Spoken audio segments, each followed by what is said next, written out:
गैर सरकारी संशोधन को दिया है, उतना ही समय सरकारी संशोधनों को दिया है। मैंने दोनों में कोई अंतर नहीं किया गया है। माननीय मंत्री जी को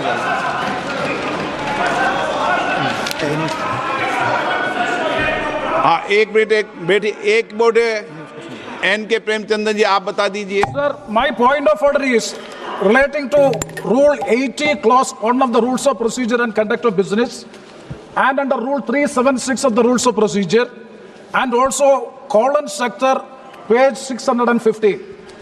Sir, now this House is considering a bill, Waqf Amendment Bill 2024, as reported by the Joint Committee, Parliamentary Joint Committee. We are not discussing the original bill. It is as reported by the Joint Parliamentary Committee. My definite question to the Honorable Speaker, sir, is whether the Joint Parliamentary Committee has the right to incorporate new provisions in the bill. It is beyond the powers and ambit of the Joint Parliamentary Committee. They have incorporated so many new provisions.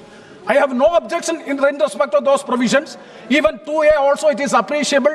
We don't have any objection. Sir, very serious technical matter. And kindly see, only even the House, Speaker sir, even the House do not have the authority to make wait up. You can reply after that.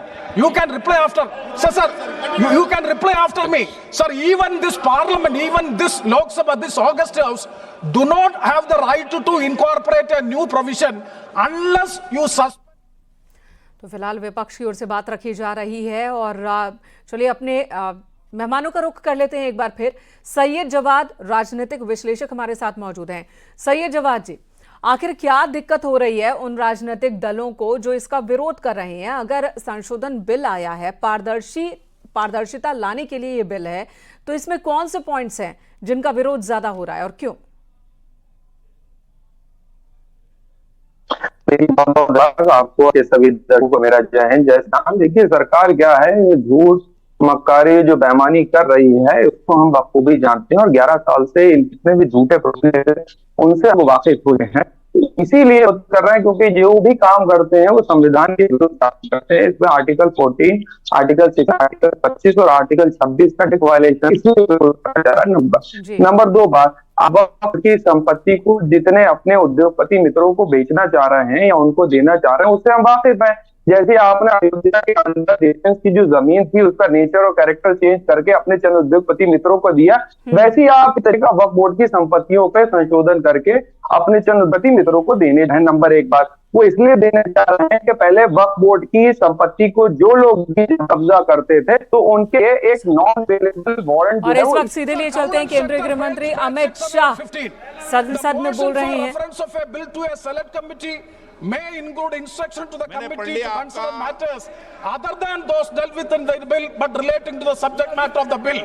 Instruction to the committee for amendments of such sections of the Parent Act as are not covered by the amending bill, whenever given, are to be specific and clear, unquote. Okay. That means unless and until the House specifically directed to go into this, they have no right to make new provisions in the bill. It is beyond the powers of the Joint Parliamentary Committee they have acted, for which I am seeking a ruling. आप बात खत्म करें। माननीय गृह मंत्री जी, आप बैठिए।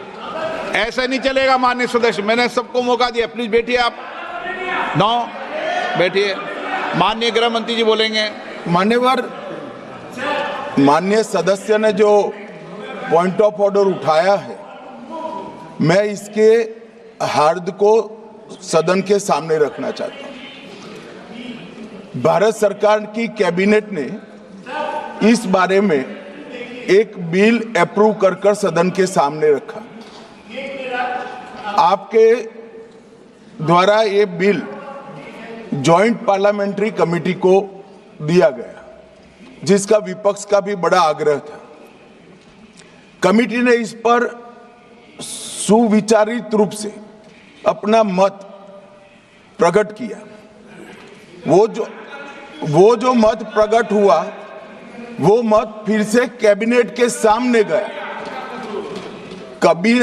Committee के जो सुझाव थे ये भारत सरकार की कैबिनेट ने स्वीकार किए और अमेंडमेंट के रूप में किरण रिजिजू जी लेकर आए हैं। ये तभी होता है जब ये ऑफिशियल अमेंडमेंट कैबिनेट की अनुमोदन के बगैर आता है। मान्यवर, मैं नहीं मानता इसमें कोई पॉइंट ऑफ ऑर्डर है, और आपका ही आग्रह था कि कमिटी, ज्वाइंट पार्लियामेंट्री कमिटी बने। अगर कमिटी ने कोई बदलाव ही नहीं करने हैं तो ये कांग्रेस जैसी कमिटियां नहीं, हमारी लोकतांत्रिक कमिटी है मान्यवर, जो दिमाग चलाती है। कांग्रेस के जमाने में कमिटियां होती थी जो थप्पा लगाती थी। हमारी कमिटी चर्चा करती है, चर्चा के आधार पर विचार करती है और परिवर्तन करती है। अगर परिवर्तन को स्वीकार ही नहीं करना है तो कमिटी काहे को लिए है भाई?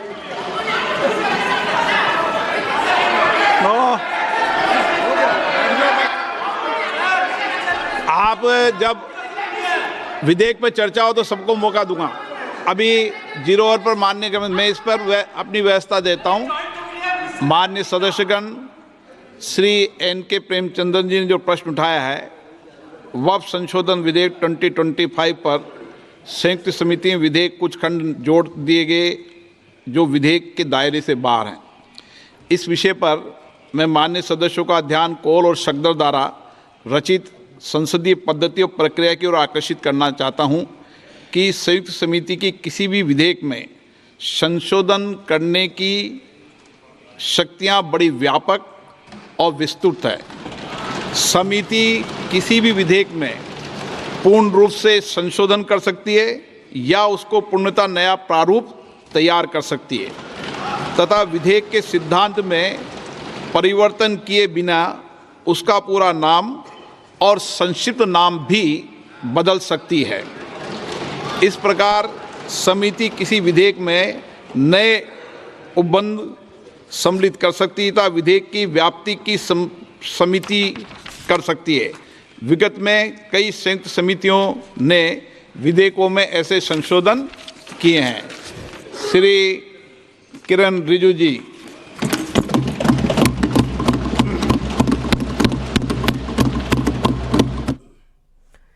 तो बहस चल रही है। किरण रिजिजू एक बार फिर खड़े हुए हैं। is to move the motion for